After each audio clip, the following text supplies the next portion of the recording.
मोक्षा विलासी पढ़ने वाला आज की धर्म सभा में आपको श्रवण करेंगे। मुट्ठी में तकदीर, अपना हाथ जगन्नाथ। और ऐसे जैन सभा ने जो परिश्रम किया और महिला मंडल ने जो मेहनत की वो आपके सामने है। ये पहला कार्यक्रम ऐसे जैन सभा की कार्यकारी को, पदाधिकारियों को और महिला मंडल को सौंप करके देना था और उसका परिणाम हमारे आपके सामने। बोले भगवान महावीर। मुट्ठी में तकदीर, क्षमा बुझ जाए तो फिर भी जल सकती है, किसी तूफानों से टकरा कर भी गुजर सकती है। क्षमा बुझ जाए तो फिर भी जल सकती है, किसी तूफानों से टकरा कर भी गुजर सकती है। मायूस ना हो, इरादे ना बदल। मायूस ना हो, इरादे ना बदल। ये तो किस्मत है, पल भर में बदल सकती है। ये तो किस्मत है, पल भर में बदल सकती है। सजनों, जिंदगी में आने वाले उतार चढ़ावों के सामने, जिंदगी में आने वाली समस्याओं के सामने कभी व्यक्ति को नतमस्तक नहीं होना चाहिए। जो भी प्रतिकूलताएं आए, जो भी बाधाएं आए, सर उठा करके और आंखों में आंख मिला करके उन समस्याओं का सामना किया जाए।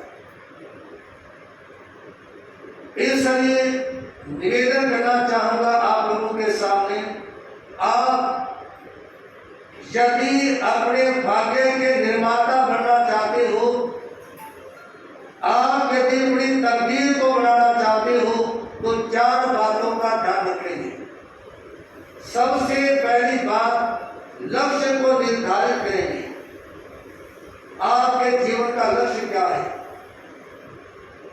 दूसरी बात, संकल्प का सोइए। आपने लक्ष्य को निर्धारित कर लिया, लेकिन आपका संकल्प इतना मजबूत है, इतनी दृढ़ता से आप उस कार्य को करना चाहते हो, ये दूसरी बात। तीसरा, अपनी क्षमता का सदुपयोग। आपके अंदर कितना कुछ करने की ताकत है, ये भाव। और चौथा, आलस्य का विसर्जन। जो भी प्रमाद है, आलस्य है और आज का काम कल पर छोड़ने की आदत और अपना काम दूसरे पर छोड़ने की जो आदत है, उसका पीछा। दुनिया में मुकद्दर वालों की तकदीर बदलती रहती है। दुनिया में मुकद्दर वालों की तकदीर बदलती रहती है। शीशा तो वो ही रहता है, तकदीर बदल, तस्वीर बदलती रहती। शीशा तो वो ही रहता, तस्वीर बदलती रहती है। मिलकर बोलेंगे, दुनिया में मुकद्दर वालों की तकदीर बदलती रहती है। दुनिया में मुकद्दर वालों की तकदीर बदलती रहती है। शीशा तो वो ही रहता है, तस्वीर बदलती रहती है। शीशा तो वो ही रहता है, तस्वीर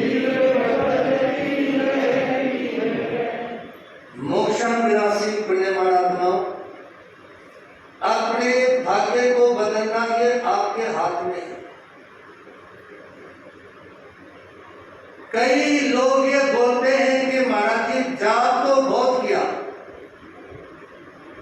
तप तो बहुत किया, लेकिन भाग्य में परिवर्तन नहीं हुआ। निवेदन है आप लोगों के सामने, जब और तप करने के बाद भी यदि भाग्य में परिवर्तन नहीं हुआ तो इसका मतलब ये है अभी आपकी सेवा में कमी है। जब भी करना है तब भी करना है, लेकिन जब और तब के साथ यदि आपके घर में वृद्ध माता पिता है, आपके घर में वृद्ध दादू दादी है, और यदि माता पिता में नहीं, दादू दादी में नहीं, तो किसी वृद्ध आश्रम में, किसी कुष्ठी आश्रम में या गौशाला में जो गाय बेड पर पड़ी हुई है, हड्डी टूटी हुई है, शरीर जल रहा है, उनकी सेवा करें। और भाग्य परिवर्तन नहीं हो तो मैं आपको गारंटी से भी करके दे सकता हूं, लेकिन अन्य सारे कार्यों के साथ में सेवा भी करनी पड़ती है। एक भाई है उचाना मंडी में, जो गत रविवार को बस लेकर के पहुंचे थे, सब्जी की रेट लगाते थे, और इस समय उनका शोरूम है। केवल एक ही कार्य शुरू किया, गाय की सेवा। इसकी गौशाला में जाकर के गाय की सेवा का लाभ लेना। आप लोग भी अन्य कार्यों के साथ में सेवा कार्य शुरू कर दें, क्योंकि जब सेवा करता है ना व्यक्ति तो उसको दुआएं मिलती है, और जब दुआएं मिलती हैं तो इंसान का भाग्य बदलता है और उसकी किस्मत फलती और कड़कती चली जाती है। आइए निवेदन है आप लोगों के सामने, अपने आगे को बदलने के लिए 4 बातों का ध्यान रखें। प्रथम, लक्ष्य निर्धारित करें। आपकी अपनी जिंदगी का व्यक्तिगत दृष्टि से, पारिवारिक दृष्टि से और सामाजिक दृष्टि से आप कितना आगे बढ़ना चाहते हो। व्यक्तिगत, आपने अपनी जिंदगी के बारे में क्या सोचा है, क्या अपना लक्ष्य बनाया है, और अपने लिए क्या कुछ करना चाहते हो, अपने लिए क्या कुछ करना चाहते हो। दूसरा, आप अपने परिवार को कहां तक और कितना आगे बढ़ाना चाहते हो, और समाज को कितना आगे ले जाना चाहते हो। हो सकता है आप लोगों में से कोई भाई बहन ये कहे कि महाराज जी अपने बारे में भी सोच करके देख लिया, परिवार के बारे में भी सोच करके देखा, समाज के बारे में भी बहुत सोच करके देखा, हासिल कुछ नहीं हुआ। ऐसा हो सकता है। क्यों? क्योंकि आपको अपनी जिंदगी में जिन जिन लोगों का सहयोग मिला, जिन जिन लोगों का साथ मिला, उन लोगों का आपने कभी धन्यवाद नहीं किया होगा, और धन्यवाद करना भूल गए होंगे आप। अब माता पिता ने आपको जन्म ही नहीं दिया, आपको खड़ा होना भी सिखाया है, आपको चलना फिरना भी सिखाया है, आपको खाना पीना भी सिखाया है, आपको कपड़े पहना उतारना धोना ये सब भी सिखाया है, लेकिन आप कितना सा धन्यवाद करते हो बता, बोलो तो सही। और जो आपके चाचे ताए रिश्तेदार गरीब मोहल्ले के लोग जो समय समय पर आपके काम आए, जिन्होंने अड़े वक्त में आपका सहयोग किया, जो मुश्किल की घड़ियों में कंधे से कंधा मिलाकर आपके साथ में खड़े हो गए, आप उनका कितना सब धन्यवाद करते हो, इस बात के ऊपर निर्भर करता है कि प्रयास करने के बाद भी सफल क्यों नहीं हुए। समझ आ रही बात? क्योंकि जिन लोगों का सहयोग मिला और आप उनका धन्यवाद करना भूल गए, तो उन लोगों की दुआएं पहले मिल रही थी, अब दुआएं मिलनी शुरू हो गई।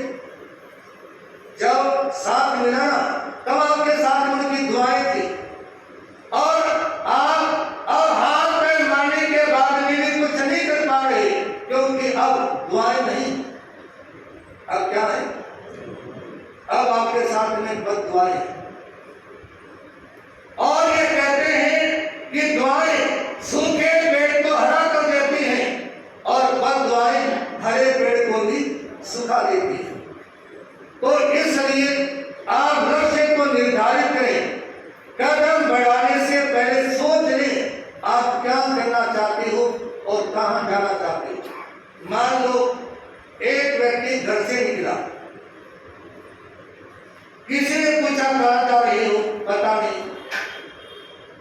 क्या लेने के लिए जा रहे हो, कुछ नहीं।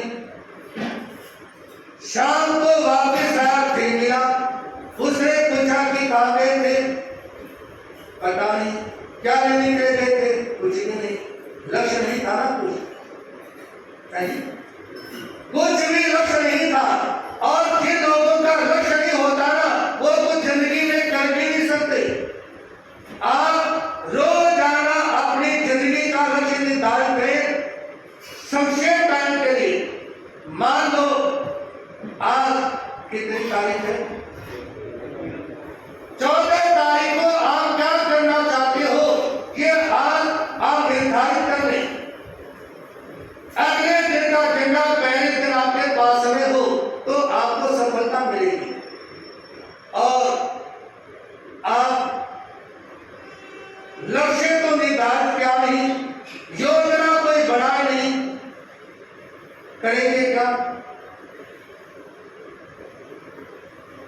ऐसे में भेड़ चाल के हिसाब से सफलता बेशक मिल जाए, लेकिन आप विशेष कामयाबी हासिल नहीं कर सकते।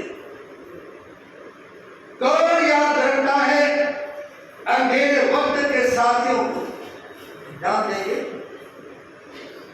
कौन याद रखता है अंधेरे वक्त के साथियों को?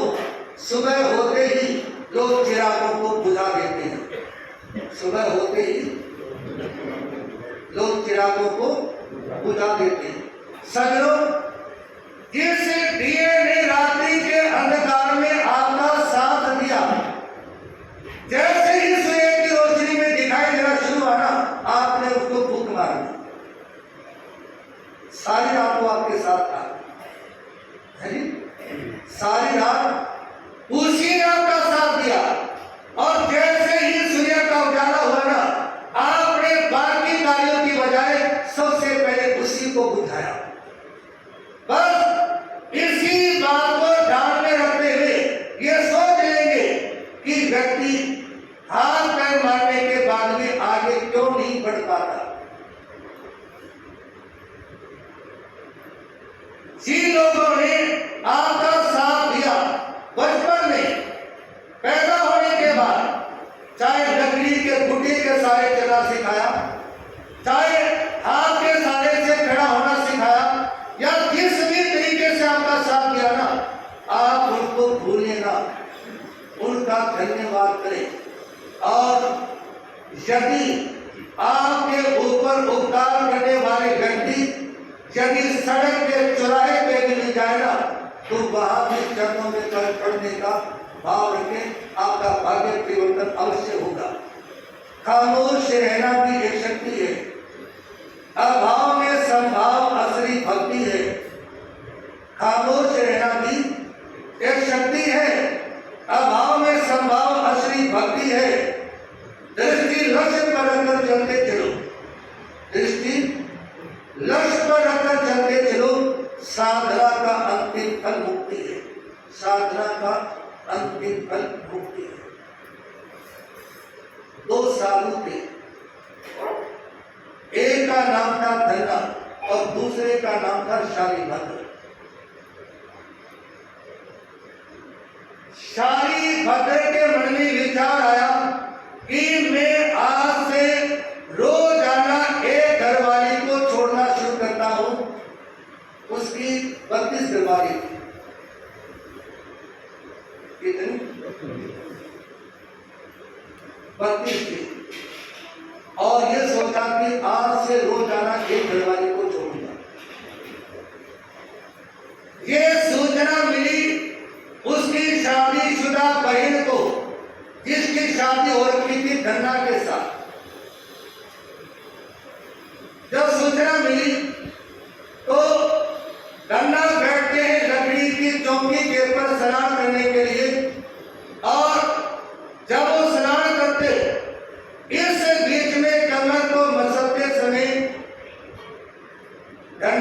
पत्नी सुभद्रा की आंखों से आंसू आने लगे और जब कमर पर आंसू टपके ना और धन्ना ने मुड़ करके देखा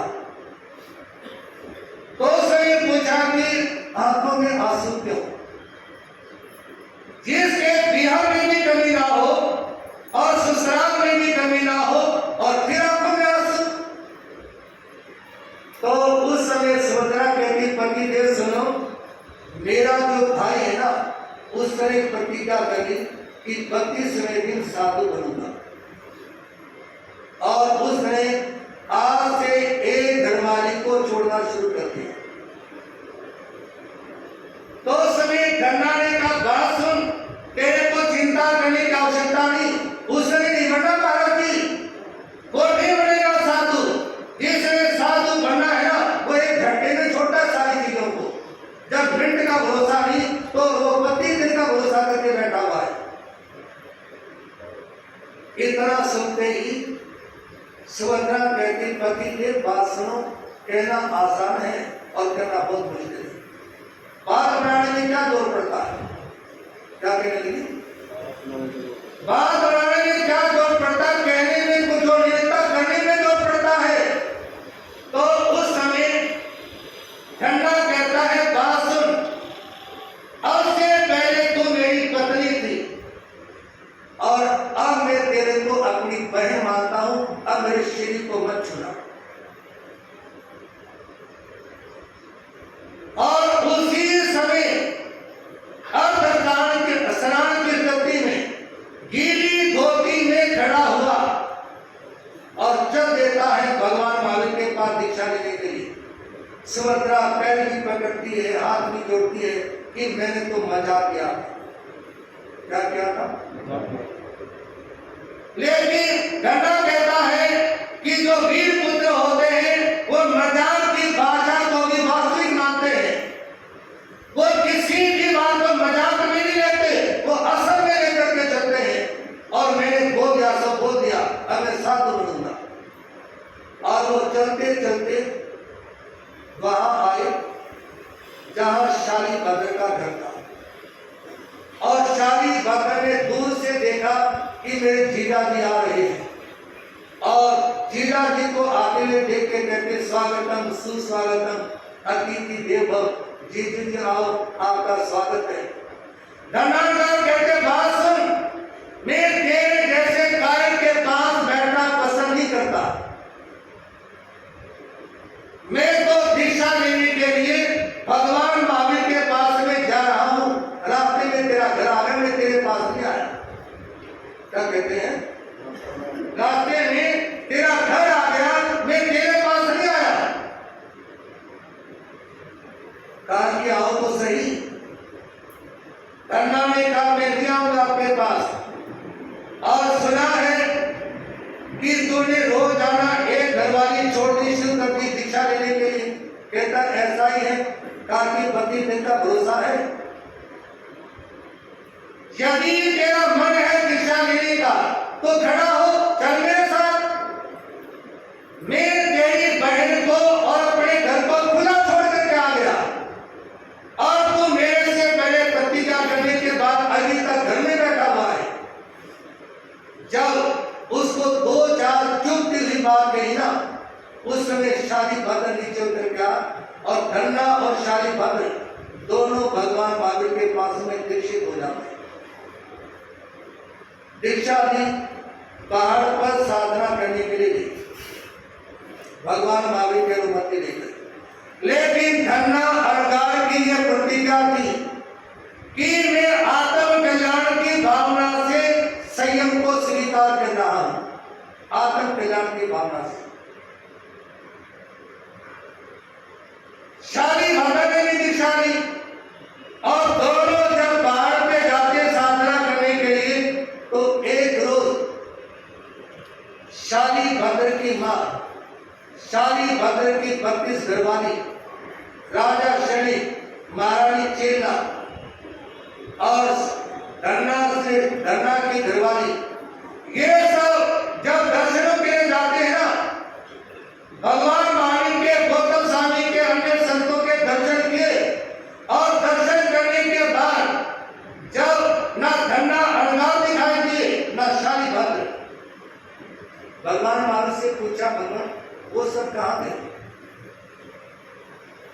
तो भगवान महावीर कहते हैं वो पहाड़ में साधना करने के लिए गए थे।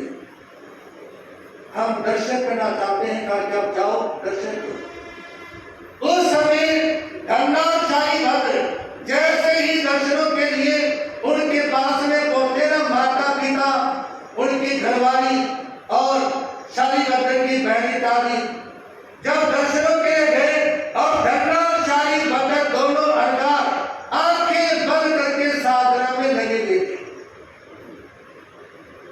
वो साधना में लगे रहे और जो दर्शनों के लायक थे ना वो बैठे रहे। देखा कि सूर्य अस्त होने में थोड़ा ही टाइम बाकी है, वापस घर भी जाना है। तो उस समय शादी भद्र की मां बोलती है, बेटा हम तेरे दर्शनों के लिए आए हैं और तुम और तुम्हारे जीजा जी भी आंखें बंद करके साधना में लगे हुए हैं। अरे सुनो तो सही, एक पल के लिए आंखें खोल कर देख लो। हम दर्शन करने के लिए आए हैं और हमारे दर्शन हो जाएंगे और हम चले जाएंगे, उसके बाद आप साधना करना। सज्जनों, पर्युषण पर्व में आप एक बात सुनेंगे, दर्शन करने सार्थक कब होते हैं? समझ आई बात? दर्शन करने कब सार्थक होते हैं? प्रसंग आएगा पर्युषण पर्व में कि आप किसी भी संसाधवी के पास दर्शन करने के लिए गए तो आपके दर्शन सार्थक कैसे होंगे? तो उस समय जब ये कहाना की बेटे माए हैं, एक पल के लिए देखो तो सही ना, साधना में धन्नाचारी भी बैठे थे और साधना में शादी भद्र अंगार भी बैठे थे, लेकिन उस समय धन्ना अंगार पहले की तरह आंखें बंद करके बैठे रहते हैं और शादी भद्र अंगार ने जब मां की आवाज सुनी तो एक क्षण के लिए आंखें खोली, अपनी मां को देखा और फिर आंखें बंद कर। भगवती सूत्र में ये प्रसंग आता है कि यदि शादी भद्र आंख खोल करके अपनी मां की तरफ नहीं देखते तो उसी भाव में उनका कल्याण हो जाता, उनका मोक्ष हो जाता। लेकिन एक क्षण के लिए आंखें खोल कर देखा, उसके परिणाम में उनको एक जन्म और लेना पड़ेगा। केवल इतने से जन्म बाकी थे कि एक मेला किया, मात्र 2 दिन का व्रत किया और कर्म कर दे, इतने से कर्म बाकी थे और आंख खोलकर देखने के कारण एक दिन और उनको व्यय करना था।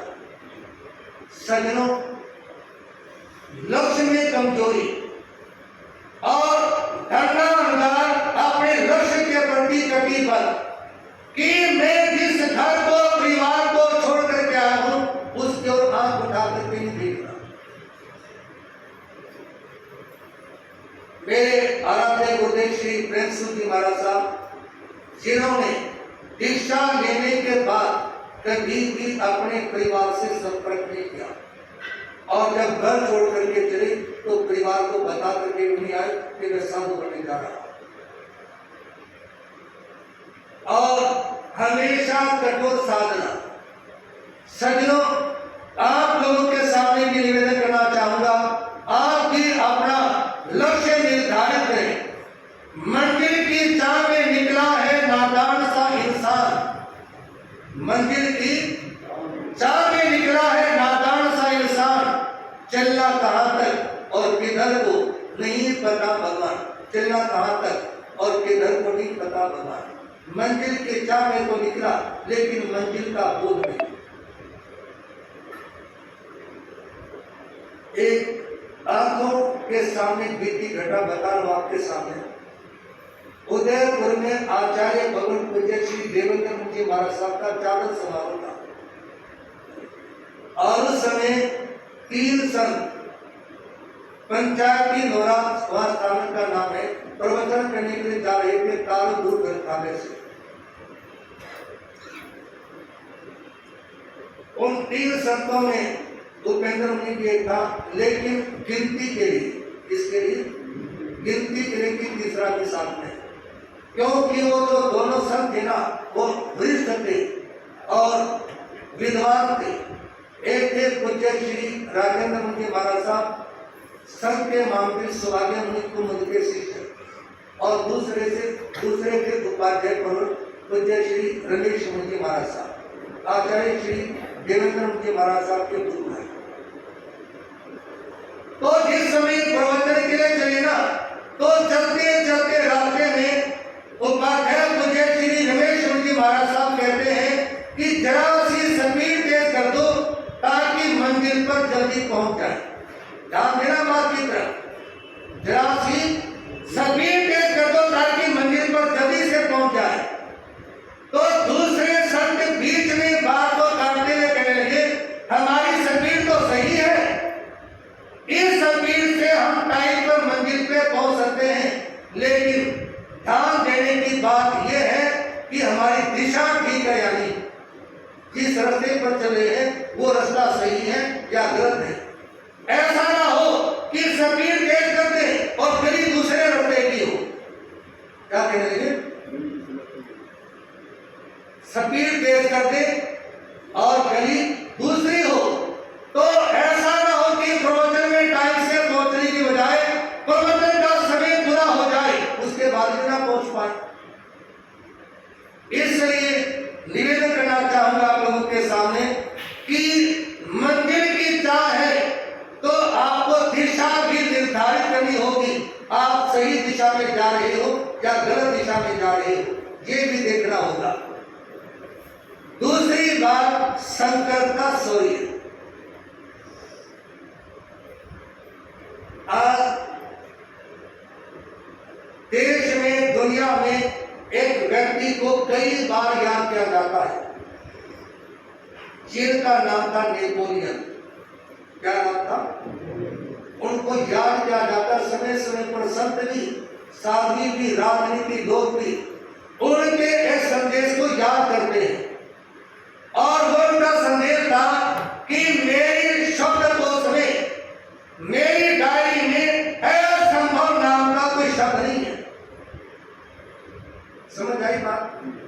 मतलब उनकी सोच थी कि कोई भी ऐसा कार्य नहीं जिसको व्यक्ति कर नहीं सकता। संकल्प मजबूत होना चाहिए, व्यक्ति हर कार्य को कर सकता है। और आज देश और दुनिया के लोग इस बात को याद करते हैं। लाघव व गौरव दोनों संकल्प के अधीन है, यानी इंसान की महानता और इंसान की पराधीनता, ये दोनों संकल्प के अधीन है। आप कितना ऊंचा उठना चाहते हो और कितना गिरना चाहते हो, ये आपके संकल्प और आपके विचारों पर निर्भर है। आप लोगों के सामने इस चातुर्मास में बात कहा भी था कि नहीं कोई हरगिज किसी को उठाता, नहीं कोई हरगिज किसी को गिराता।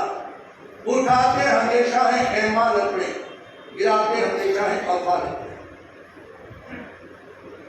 कोई किसी को उठाता नहीं और कोई किसी को गिराता नहीं। इंसान के बुरे कर्म उसको गिराते हैं और अच्छे कर्म उसको उठाते हैं। इसलिए व्यक्ति गिरता भी खुद है और उठता भी खुद है। कमाने खुद दिली है, स्वस्थ होना अपनी जिंदगी में। मतलब जो लोग हार जाते हैं ना, इसके पीछे कारण है उनका बुज़दिल होना, उनका बुज़दिल होना कि मेरे से ये नहीं हो पाएगा। एक कहावत आती है ना, इरादे बांधता हूँ, सोचता हूँ, तोड़ देता हूँ, कभी ऐसा ना हो जाए, कभी वैसा ना हो जाए। इरादे बांधता हूँ, सोचता हूँ, तोड़ देता हूँ, कभी ऐसा ना हो जाए, कभी वैसा ना हो जाए।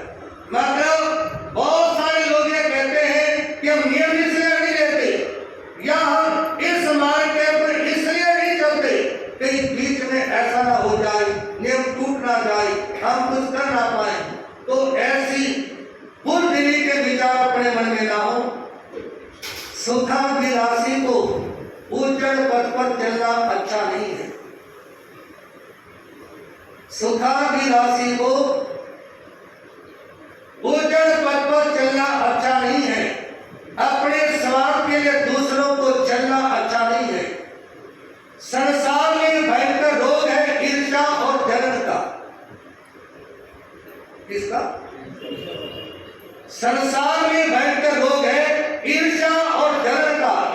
दूसरों की प्रगति से जलना अच्छा नहीं है, दूसरों की प्रगति से जलना अच्छा नहीं है।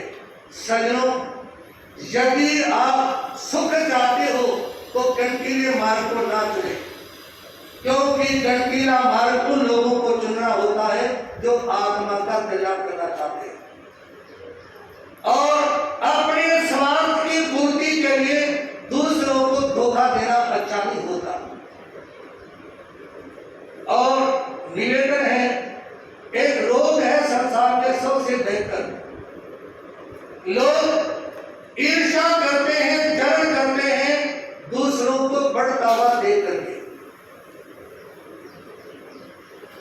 एक बहन किसी दुकान पे गई और दुकानदार को कहते, भाई साहब ऐसी साड़ी देना, ऐसी साड़ी देना जो मेरी पड़ोसन देखते ही जल भूल के राख हो जाए। दुकानदार कहता है, बहन वो साड़ी तो तेरी पड़ोसन लेके जा चुके, क्या होगी? सज्जनों, संसार में नारी की ईर्ष्या प्रसिद्ध है। इस संसार में जितना द्वेष, जितनी ईर्ष्या, जितनी बदले की भावना नारी में मिलेगी ना, इतनी किसी में नहीं मिलेगी। ऐसा ना हो कि रोटी देने की बजाय गाली देनी शुरू कर दो, मेरी कोई सोच नहीं है। ये बात भगवान महावीर ने बताई है कि नारी में ईर्ष्या की मात्रा ज्यादा होती है। एक पौधा होता है जवासिया, जिसको हरियाणा की भाषा में बोलते हैं धमासा, जो रेही की भूमि में गर्मी के दिनों में पैदा होता है जब लू चलती है। जब क्या चलती है? लू चलती है। और लू चलते समय जब बड़े बड़े वृक्ष भी सूखना शुरू हो जाते हैं ना, वो जवासिया पौधा उस समय हरा होता है और उसके ऊपर नीले और सफेद रंग के फूल आते हैं। जब सारे पेड़ पौधे सूखने लगते हैं, वो हरा होता है, उसके ऊपर फूल लगते हैं।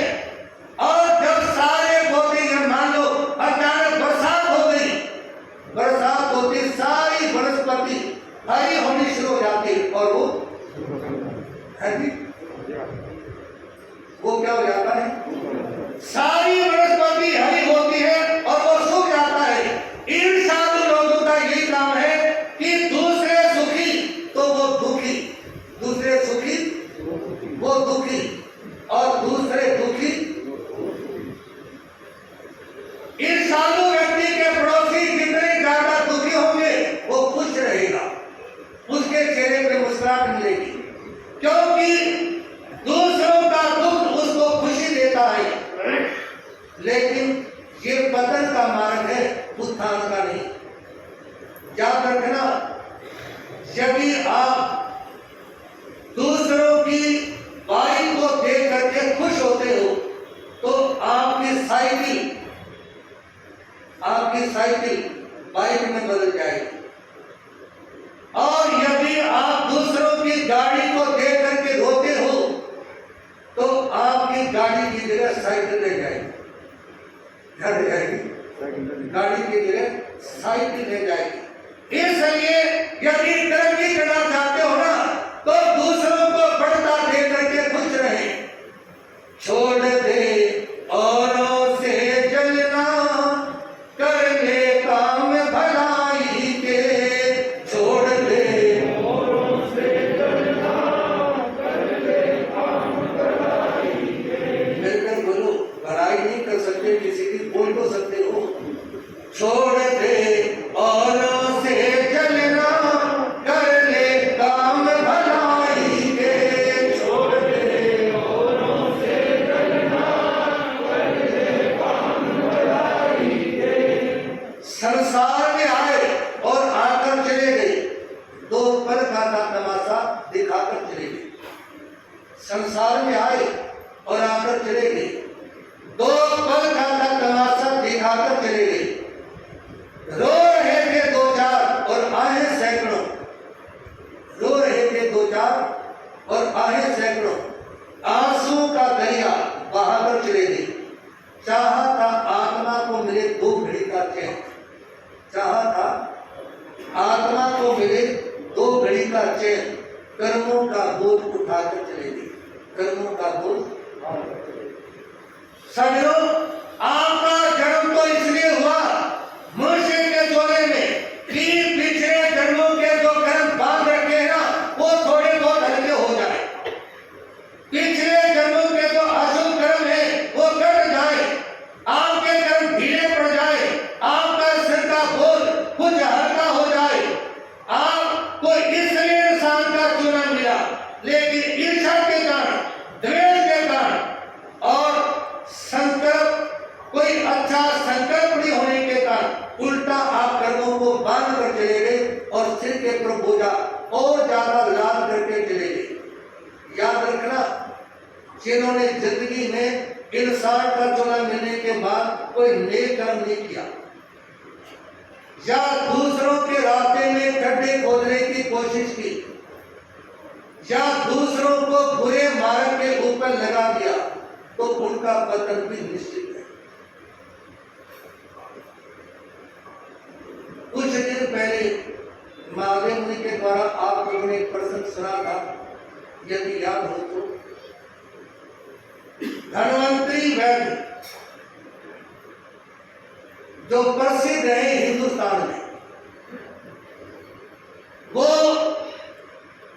एक प्रसिद्ध वैद्य होने के साथ साथ अपनी क्लिनिक पर आने वाले कुछ मरीजों को फ्री दवाई भी देते थे, फ्री दवाई। और उसके बाद भी मरने के बाद वो नरक में गए, उसके बाद भी मरने के बाद में नरक में गए। ये प्रसंग है विपास सूत्र के दो विपास सूत्र।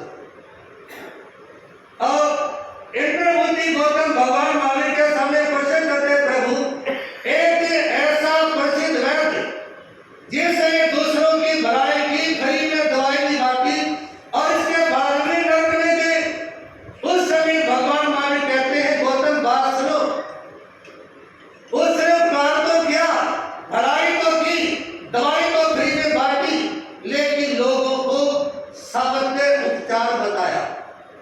सावत्य उपचार का मतलब है कि आप थोड़ी बहुत शराब ले सकते हो, पानी नुकसान नहीं देगा, आप बीड़ी सिगरेट पी सकते हो, आपका पेट साफ रहेगा और आपको कब्ज नहीं होगी, आप अंडे खा सकते हो, मांस खा सकते हो, आपके शरीर में ताकत आएगी। ये हिंसात्मक साधन बताने के कारण, लोगों को कुव्यसनों की आदत डालने के कारण, पाप के रास्ते पर लेटाने के कारण, मान लो एक व्यक्ति का उन्होंने फ्री इलाज तो कर दिया और उसको मांस खाने के रास्ते पे लगा दिया, उसने एक अपने शरीर को बचाने के लिए जिंदगी में हजारों अंडे खाए, सैकड़ों मुर्गे खाए, सैकड़ों उसने बकरे खाए, तो ऐसे में कितना उस व्यक्ति के माध्यम से पाप हुआ है जी?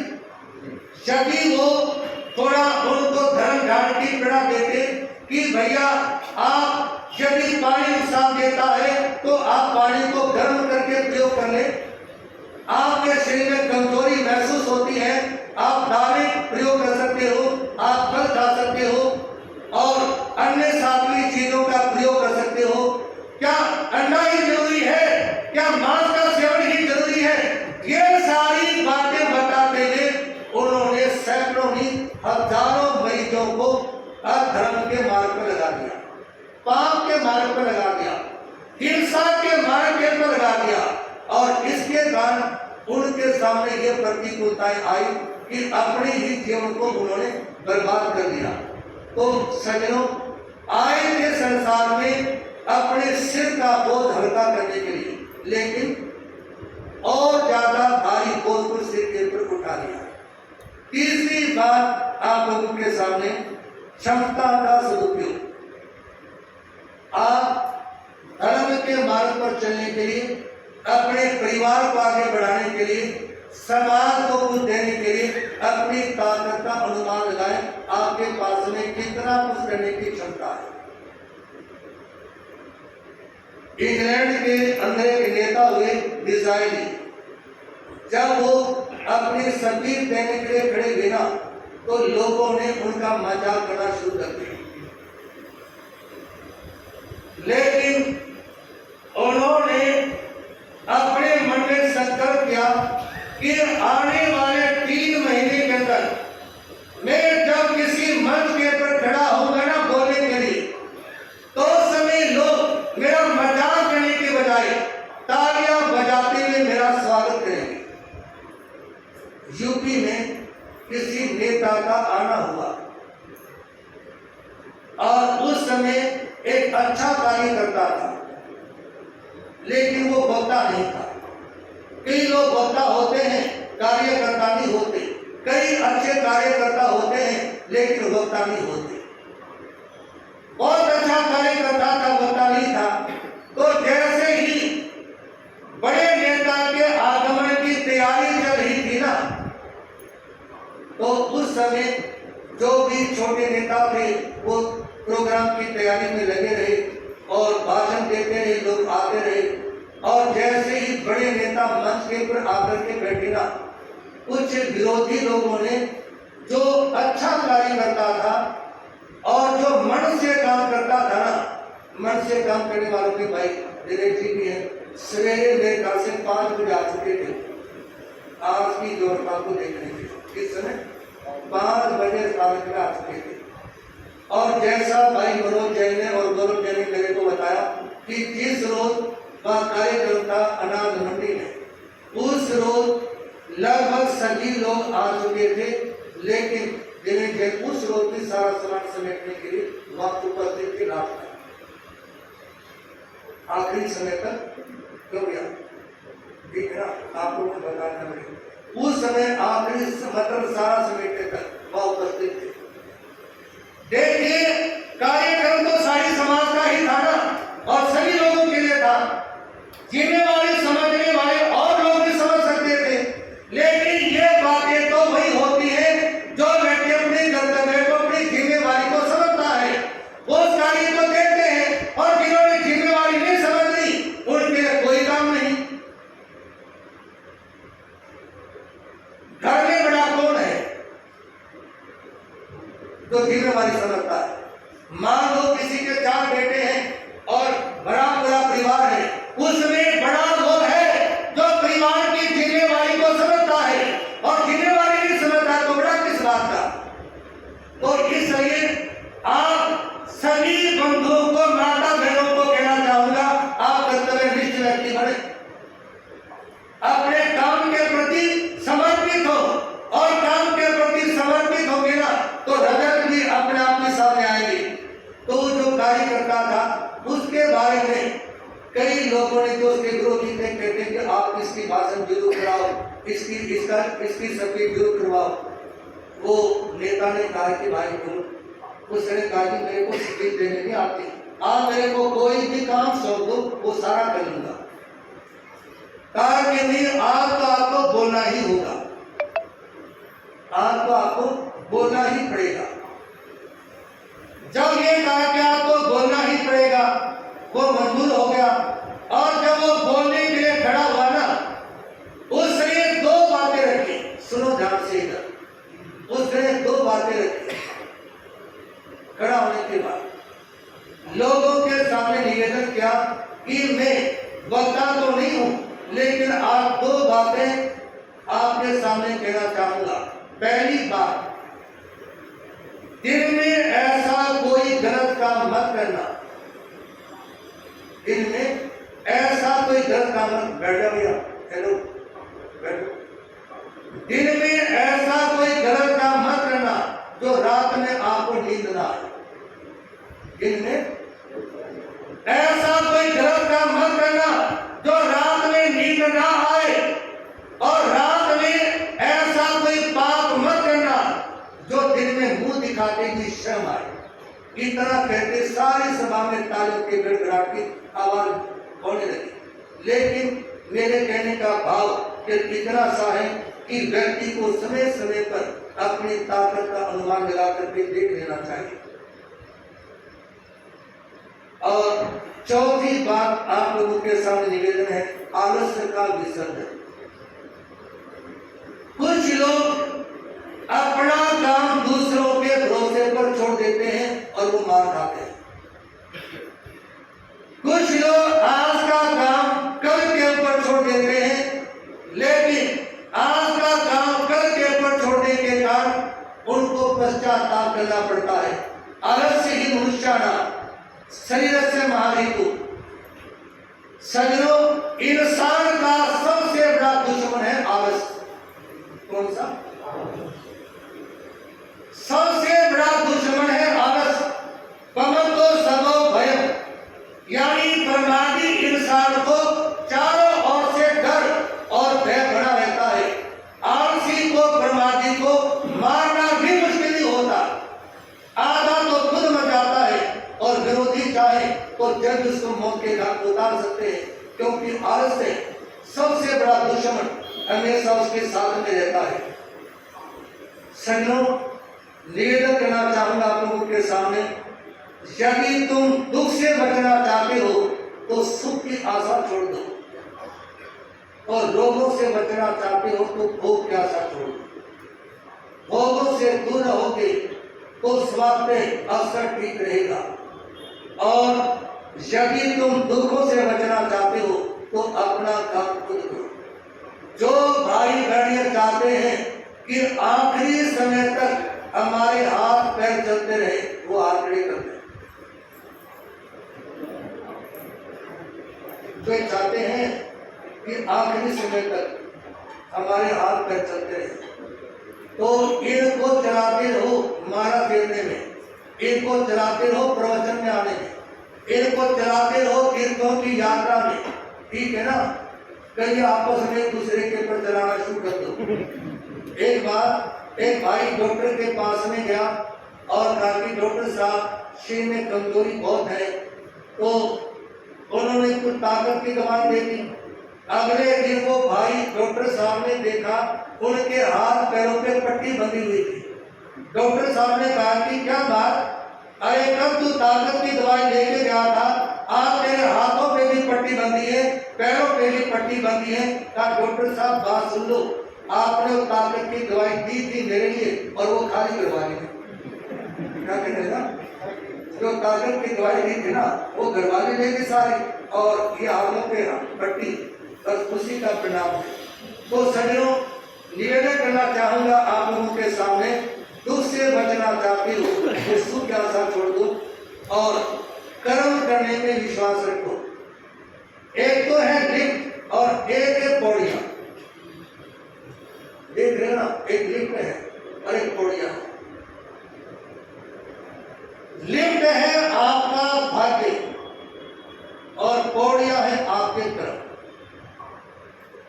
लिफ्ट क्या है? आपका भाग्य है, और पौड़ियां क्या है?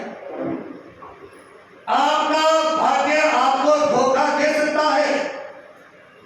मतलब मान लो आपने लिफ्ट में चढ़ना या उतरना शुरू किया, हो सकता है लिफ्ट बीच में आए और लाइट भाग जाए और आप उसी में बंद रह जाओ।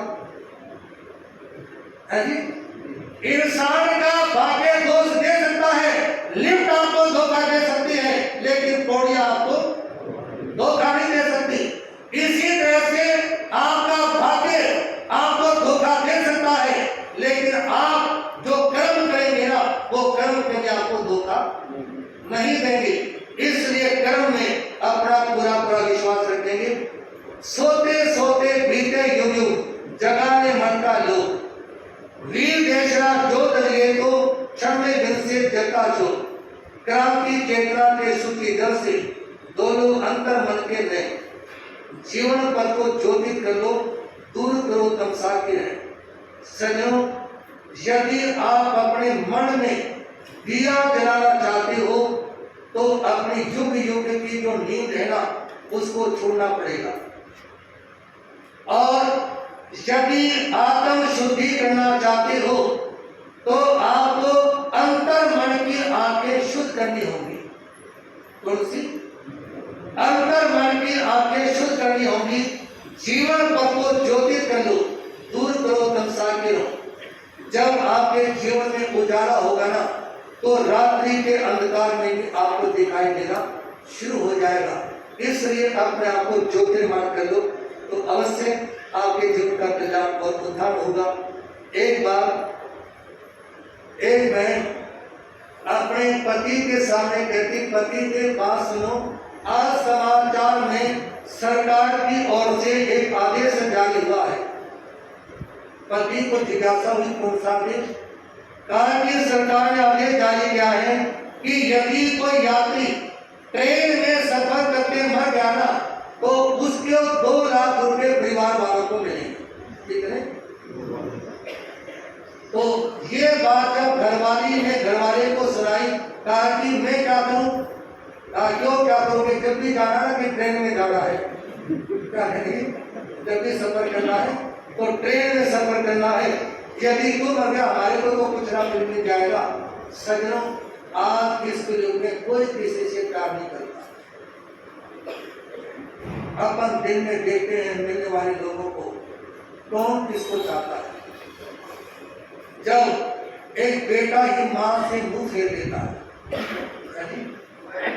जब एक भाई अपने भाई को भाई कहने में शर्माता हो, तो कौन संसार में किसका रह गया। इसलिए इन संसार के झूठे नातों को समझते हुए अपने को प्रेम करेंगे।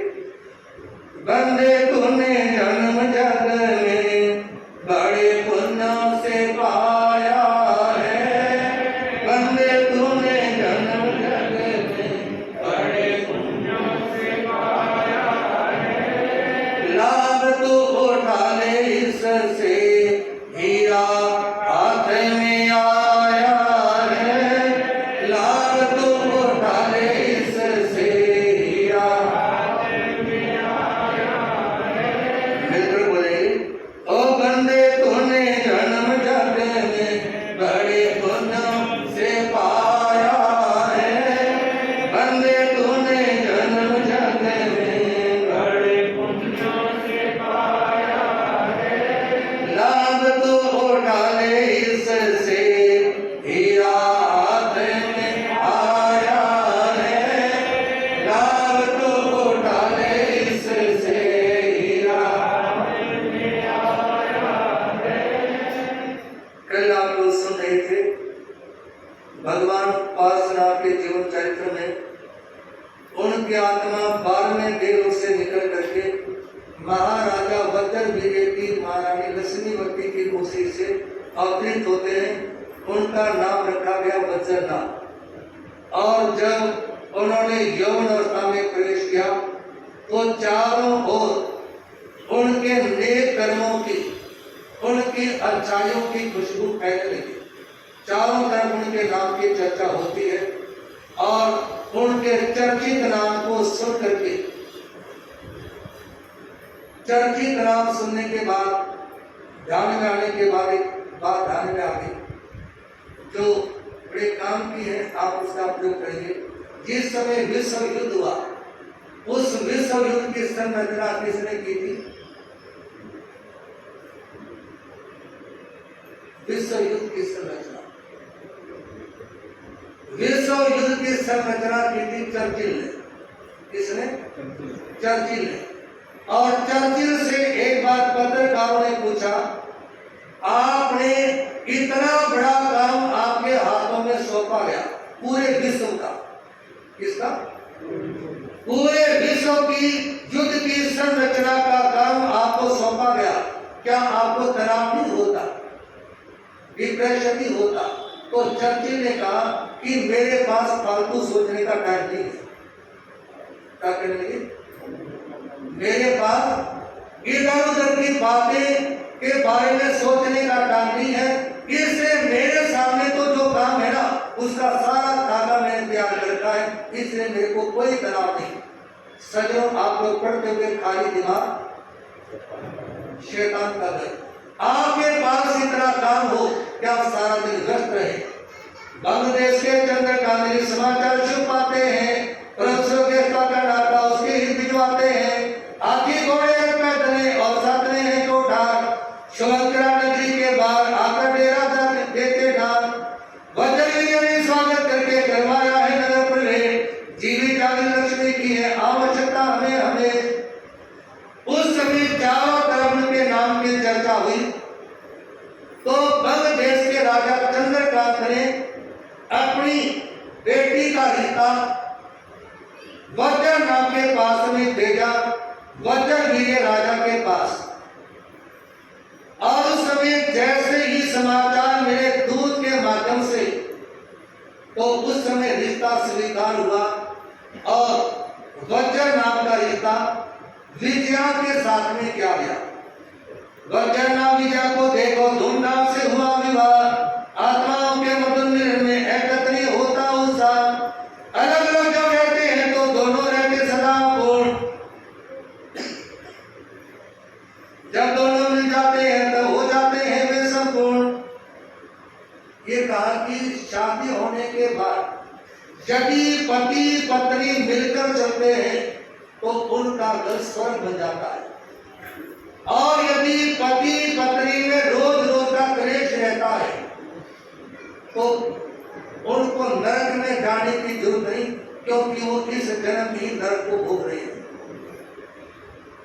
जिनके घर में सवेरे उठते ही क्लेश, सवेरे उठते ही तू में शुरू हो जाती है ना, उस घर में और नरक में कोई भी फर्क नहीं होता। वो जीते जी भी नरक में है और मरने के बाद भी कहां जाएंगे। गीता में कर्म योगी भगवान श्री कृष्ण कहते हैं कि जिनको अथाह अपार भयंकर क्रोध आता है वो इंसान के चोले से मरने के बाद में नरक में जाएंगे, और नरक से निकलने के बाद फिर उतने ही क्रोधी व्यक्ति बनेंगे। इसलिए अपने भविष्य को बदलने का प्रयास करेंगे। और समय तो हो चुका, लेकिन 2-4 मिनट आप लोगों की और लेने का प्रयास रहेगा। वो इसलिए कि गृहस्थी में आप लोगों को कैसे रहना चाहिए, आप लोगों को कैसे रहना चाहिए। बोल चिंता में पार्श्वनाथ, उत्तम नर उत्तम नारी दोनों का है प्रार्थना, दोनों के दिल में होता है देखो स्वाभाविक अभिमान। मैं ऊंचा हूँ ये नीची है, अगर किसी ने यो माना उसको आखिर में पड़ता है शादी करके पछताना। दोनों को एक दूसरे का सम्मान करना होगा, एक दूसरे का सम्मान करना होगा। खुले आदमी खुले ढोल जो इधर उधर चले आते हैं, जीवन की संध्या बेगाने पड़े पड़े पछताते हैं। शादी का उद्देश्य उत्तम जीवन जीना होता है, पूर्णतः द्वैतवाद का अमृत पीना होता है। मिलकर अगर करना है तो मिलने में सार नहीं, उनके लिए नरक में शादी होकर जाता प्यार नहीं। सजनों, शादी करवाने का मतलब है मर्यादित जीवन जीना, और जो मर्यादित जीवन नहीं जीते शादी के बाद जो खुले बैल की तरह इधर उधर धक्के खाते फिरते हैं तो वो अपने परिवार को भी खत्म कर लेते हैं। वो अमृत का नहीं अपितु जहर का सेवन करते हैं। और जो लोग घर में क्लेश करते हैं ना, तो क्लेश करने वाले लोगों से पड़ोसी भी तंग होते हैं, घर वाले तो परेशान होते ही हैं। और निवेदन करना चाहूंगा आप लोगों के सामने, यदि आप कृष्ण में रहते हुए स्वर्गीय जीवन जीना चाहते हैं तो निभना और निभाना सीखो, निभना और निभाना सीखो, और प्रेम के साथ में रहने का भाव रखें। उस समय वज्रनाभ और विजया इतने प्रेम और प्यार से मिलकर के रहते हैं कि लोगों में उनके जीवन की तारीफ होती है कि आज तक कभी नहीं देखा इनके घर से बर्तन खड़कने की आवाज आई हो। कई लोग कह देते हैं कि घर में बर्तन होंगे तो खड़केंगे सही, लेकिन अच्छे घर वो हैं जिनके घरों में से बर्तन खड़कने की आवाज, जिनके घरों से बर्तनों के खड़कने की आवाज नहीं आती। और इसी के साथ निवेदन आप लोगों के सामने, आज जो दान का प्रयोग करना था वो प्रयोग जैसा मौका मिले आप देखेंगे 5-7 मिनट के लिए। और इसी के साथ पुरुषन पर्व 12 तारीख से प्रारंभ होंगे, और आने वाला जो रविवार है, आने वाले रविवार को आप लोग सुनेंगे जैन शब्द की डेफिनेशन, जैन किसको कहते हैं इसके बारे में आप लोग शब्द करेंगे। और आने वाले रविवार को एक जाप रहेगा और उस जाप के अंदर जिन लोगों को अपनी जिंदगी का खतरा होता है, जिन घरों में बीमार व्यक्ति हैं, उन सबको आपको जाप में लेकर के आएंगे। किसी घर में किसी को कोई भी तकलीफ है, आप उनको जाप में लेकर आएंगे। आपके गली में, मोहल्ले में, पड़ोस में हो, उनको आप लेकर के आएंगे, प्रेरणा देंगे। और रविवार का जो जाप होगा ना, उस समय जाप में कम से कम 1008 भाई बहनों ने उपस्थित होना। कितनों ने? और उनके नाम लिखने की जिम्मेवारी किसी की नहीं, उसके नाम हमको दे दीजिए, ठीक है ना। कम से कम 1008 भाई बहन होंगे। आप लोगों ने तो खाली व्यवस्था करनी है, तो इसलिए कम से कम 1008 भाई बहनों की हाजिरी रहेगी। और अन्य क्षेत्रों से भी और लोकल भी, हमने किसी घर को छोड़ना नहीं। वैसे तो मेरे साथ में जो संत है वो भी पूरी मेहनत करेंगे, लेकिन मेरा भी अपना प्रयास रहेगा, चाहे एक बार की बजाय 2 बार राउंड मारना हो, किसी घर को छोड़ना नहीं। तो इसके लिए आप लोग तैयार रहें। और मैं ये कहना चाहूँगा कि जो भी ऐसे जैन सभा की कार्यकारिणी के प्रधान, उप प्रधान, महामंत्री, प्रेषक, ठीक है ना, और महिला मंडल की प्रधान, उप प्रधान, महामंत्री, मंत्री, प्रेषक, जिनको सौंपा गया था आज का कार्य, वो अपनी अपनी सूची मेरे को देके जाएंगे, किसने कितने घरों की प्रार्थना की और कितने नाम वो लिख करके जाए सभा के। आज मेरे को लिस्ट दे करके जाएंगे, ताकि चौमास में मैं आगे कोई जिम्मेवारी सौंप सकूँ आप लोगों के ऊपर।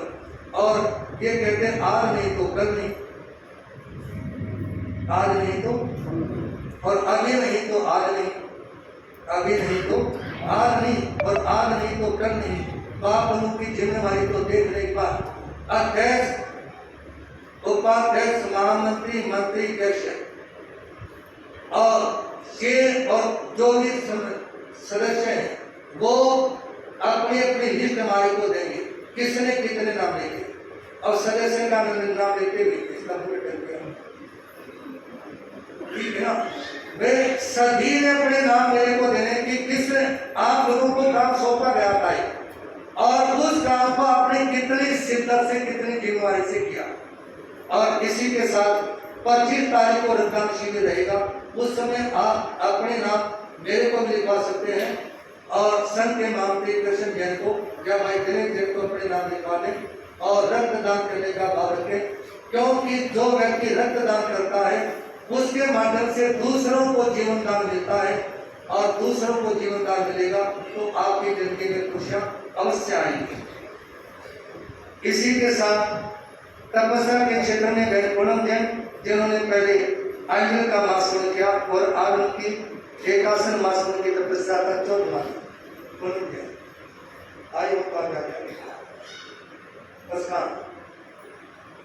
और श्री प्रेमचंद जी जैन की तपस्या का आज 40वां है। प्रेमचंद जी जैन और शिखा जैन, रवि अरुण जैन की तपस्या का 44वां है। शिखा जैन, शिखा जैन, ईश्वर जैन सकल तेरा की तपस्या का 37वां है। ममता जैन द्रौपदी ईश्वर जैन की तपस्या का 37वां है। ममता जैन आइए नहीं तो गई होगी क्योंकि मैं कुछ ग्राम सभा और उसमें जाने वाले जाएंगे, परेशान होने की जरूरत ही नहीं है, ठीक है ना। आने वाले आएंगे और जाने वाले जाएंगे, परेशान होने की कोई आवश्यकता नहीं है। मंजू जैन द्रौपदी राजे जैन की तपस्या का 37वां है। मंजू जैन और राधा रानी जैन द्रौपदी अशोक जैन की तपस्या का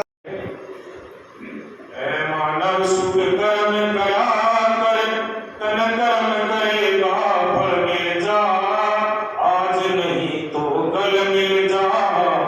मानव सुख कर्म करा कर कर्म करेगा फल मिल जा, आज नहीं तो कल मिल जा।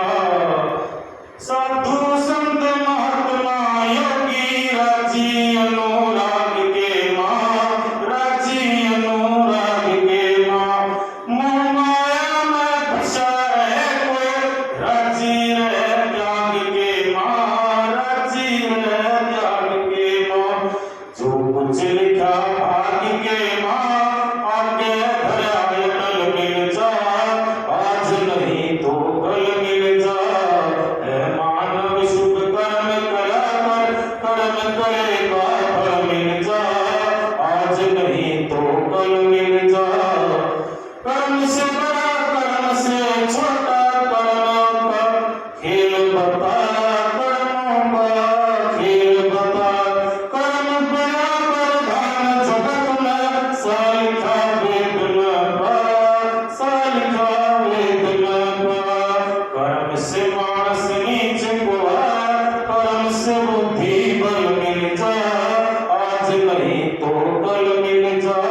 जय हो जय सुखी महाराज की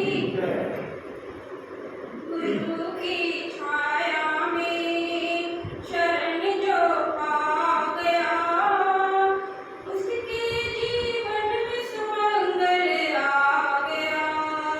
गुरु की छाया में शरण जो पा गया उसके जीवन में सुमंगल आ गया। गुरु कृपा तो सबसे बड़ा उपहार है। गुरु कृपा तो सबसे बड़ा उपहार है। गुरु है केवलहार तो बेड़ा पार है। गुरु है केवलहार तो बेड़ा पार है।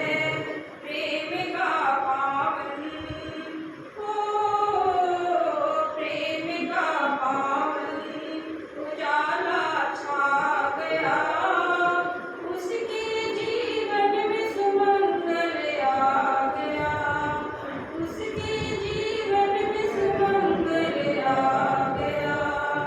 और चाहे आती जाती श्वास में वो बसा है प्राण में विश्वास में। और चाहे आती जाती श्वास में वो बसा है प्राण में विश्वास में। शांति सुख अमृत हो शांति सुख अमृत स्वयं वर्षा गया उसके जीवन में सुमंगल आ गया। उसके जीवन में सुमंगल आ गया। हमको क्या उनको हमारा ध्यान है। हमको क्या उनको हमारा ध्यान है। गुरु है अपने देवता श्री भगवान है। गुरु है अपने देवता श्री भगवान है। प्राण का पक्षी हो प्राण का पक्षी बसेरा पा गया उसके जीवन में सुमंगल आ गया। उसके जीवन में सुमंगल आ गया। बोले भगवान नाम स्वामी की।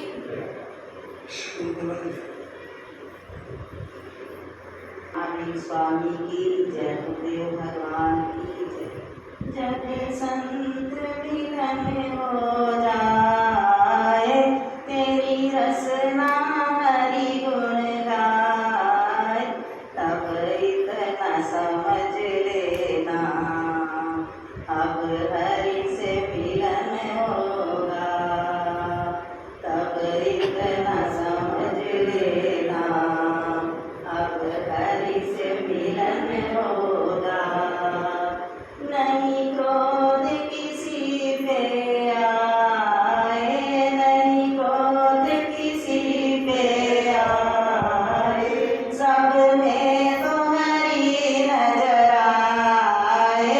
सब में तो हरि नजर आए तब इतना समझ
जन्म जन्म दी बिछड़ी हमें, जन्म जन्म दी बिछड़ी हमें, पर तेरी बछड़ी हमें, जगन्नाथ तेरे आपैया में, जगन्नाथ तेरे आपैया में, तू ना सुने और कौन सुने, तू तो बिना मेरी कौन सुने। अब गुण मेरे जितना धरोगी, अब गुण मेरे जितना धरोगी, पापी मैनू बख्श लियोगी, पापी मैनू बख्श लियोगी, तू ना करे कौन माफ करे, तू ना करे दूर तो आई तेरी शरणाई, ना कोई मेरी नेक कमाई, ना कोई मेरी नेक कमाई, मेरी फरियाद और कौन सुने, मेरी फरियाद और कौन सुने, तुमको बिना मेरी कौन सुने, तू ना सुने। इधर इधर देख लो, कैमरे की तरफ बात करते हैं। ये जमात से और काल के साथ फोटो भी खिंचवाना शुरू हो गया है। हाथ लगा लो सारी बहन। मास्क का स्वागत ऐसे नहीं होता, ये बड़े दुर्लभ मौके होते हैं। कब कोई तपस्या करता कहाँ स्वागत अभिनंदन होते हैं। हिम्मत है, साधु आते हैं। मैं दुर्मिला देव जीवन से स्वागत करेंगे। मेरे ख्याल से आखिरी की बेटी हो, है आप लोग वाला संस्कार अपनी माँ का अभिनंदन कर रही हो। स्वागत है श्री मेहर सिंह जी जिन्होंने माँ स्कंद की आराधना की। स्वागत आगे आएंगे, इनके स्वागत के लिए आगे आएंगे श्री ईश्वर जैन और श्री राकेश जैन को मैं कहना चाहूंगा कि वो माँ स्कंद कलेगा भारत में 31 अंगी और राकेश जी मजबूत शरीर है और भावना भी बड़ी प्रबल है और मेरे को नहीं लगता कि मेरी बात काट दें, ऐसा मेरा विश्वास है।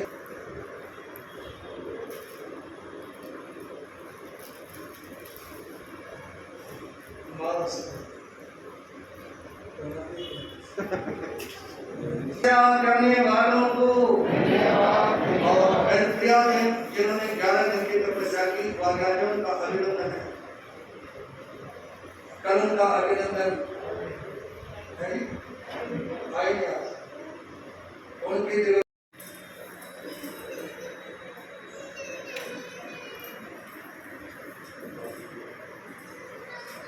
इनका स्वागत रहेंगे। इनके स्वागत के लिए आगे ये विमल जी का लड़का, अगर घाटा बेटा है कुछ नहीं दिखता है।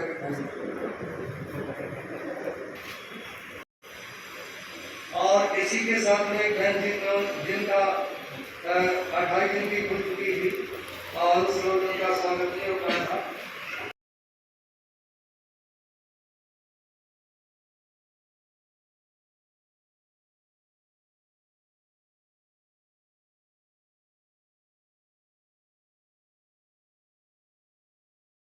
वालों को तपस्या करने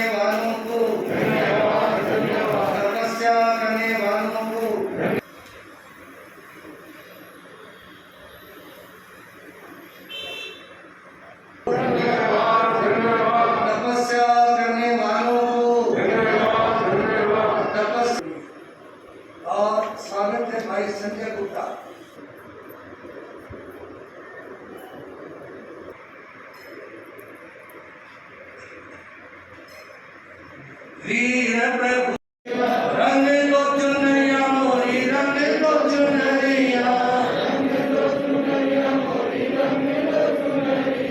वीर प्रभु जी मोरी रंग दो चुनरिया ऐसा रंग रंग दो जो कभी भी ना उतरे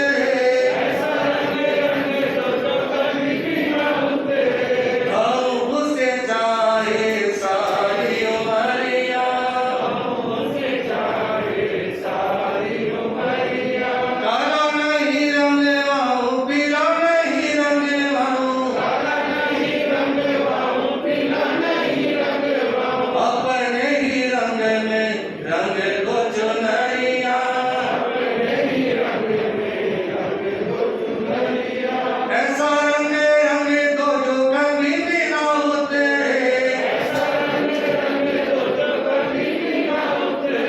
हम उसे चाहे सारी उमरिया बिना रंग रंग वाए कभी भी ना जाऊं मैं चाहे बीत जाए सारी उमरिया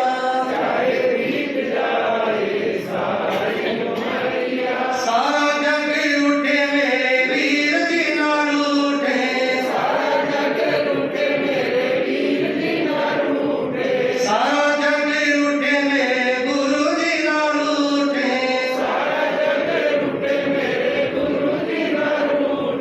चाहे रूठ जाए सारी नगरिया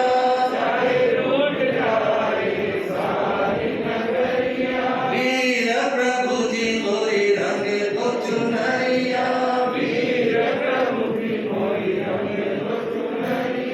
एक और स्वागत है भाई सूरज के आगे आएंगे उनका स्वागत करेंगे भाई 15 नंबर 60 नंबर मेरा नाम है भावना मैं कृष्ण के नाम पे समझ अपनी पावन कलिया में जो वहां के दिखलाते हैं ऐसे गुरु पेंद्र मुनि को सत्सर से जुड़ाते हैं परम आदरणीय परम समरणीय हम सभी की आस्था सभा के अंदर चमत्कारी बाबा परम सेवा भावी पूज्य गुरुदेव श्री प्रेम सुखजी महाराज साहब के सुश्रेष्ठ रतन प्रज्ञा महाऋषि पंडित रतन शास्त्री श्री उपेंद्र मुनि जी महाराज साहब दिखानाचार्य के पावन श्री चरणों में करनाल श्री संघ अपने हृदय की सीम गहराइयों से वंदना नमस्कार कर स्थापित होता है। धर्म प्रेमी भाई बहनों, यह करनाल निवासी का होगा नहीं तभी तो परम सौभाग्य का परिचय है कि पूज्य गुरुदेव श्री जी महाराज साहब भगवान महावीर स्वामी की अमृतमयी वाणी अपने मुख श्री मुखारविंद से हम सबको पाठ करा रहे हैं। हम सब पर पूरा अधिक से अधिक लाभ प्राप्त कर रहे हैं।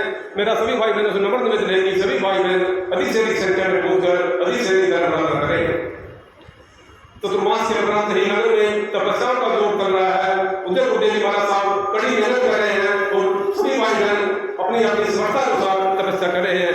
निर्मल विचारों के अनुरूप तपस्या से जो खिला आत्मा का आंगन है, निर्मल विचारों के अनुरूप तपस्या से खिला आत्मा का जो आंगन है, तप और त्याग से सदा जिन शासन का प्रांगण है, अनुमोदना कर रहे हैं, करते आपको वंदन है। तपस्या करने वालों को हमारी ढेरों शुभकामनाएं हैं। मंत्र का जाप श्री आनंद जैन 1945 सेक्टर 13 इनके निवास स्थान पर रहेगा। मेरा सभी भाई बहनों से नम्र निवेदन है कि सभी भाई बहन जहाँ में पहुँच कर में सहयोग कर करें। आनंद जैन 2206 सेक्टर 13 इनके निवास स्थान पर रहेगा। प्रतिदिन आईमिल की तपस्या में आज का आईमिल श्रीमती मनोती पवार धर्मपत्नी श्री विवेक पार इनका रहेगा और कल का आईमिल